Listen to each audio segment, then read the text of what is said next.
আয়নাঘরে doctor Shafiqur Rahman সহ জামায়াতের শীর্ষ নেতারা। তবে এটি আসল বন্দিশালা নয়, প্রতীকী। মঙ্গলবার জাতীয় জাদুঘরে জুলাই জাগরণ ডকুফিল্ম প্রতিযোগিতা ও প্রদর্শনীর আয়োজন করে ইসলামী ছাত্র শিবির। সেখানেই তুলে ধরা হয় ফ্যাসিবাদী আমলের নানা নির্যাতন নিপীড়নের স্মৃতি আর অভ্যুত্থানের ঘটনা প্রবাহ। অনুষ্ঠানে অভ্যুত্থানের নানা অভিজ্ঞতা তুলে ধরে বক্তারা বলেন, বৈষম্য বিলোপের যে আকাঙ্ক্ষা জনগণকে ফ্যাসিবাদের বিরুদ্ধে দাঁড় করিয়েছিল তা পূরণ করতে হবে। জামায়াত আমির হুঁশিয়ারি দেন, সরকার সঠিক পথে না এলে অতীতের ফ্যাসিস্টের মতো পরিণতি ভোগ করবে।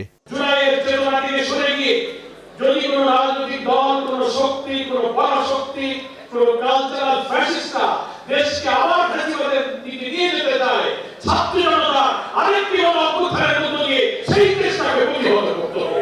সব উল্টাপাল্টা হাঁটছে। আমরা তাদেরকে অনুরোধ জানাবো, সঠিক পথে আসুন।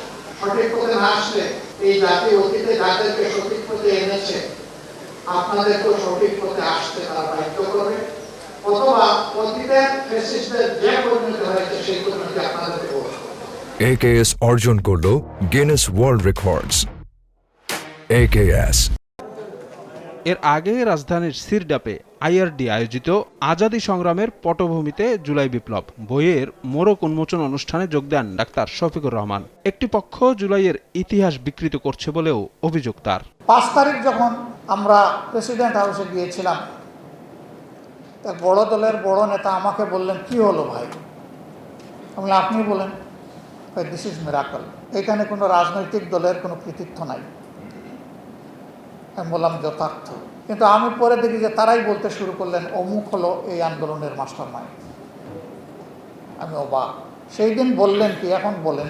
কার্যক্রম নিষিদ্ধ আওয়ামী লীগ প্রসঙ্গে জামায়াত আমির বলেন, দেশের স্বার্থে আধিপত্যবাদ ও ফ্যাসিবাদের বিরুদ্ধে যে কোনো ইস্যুতে ঐক্যবদ্ধ থাকতে প্রস্তুত তার দল।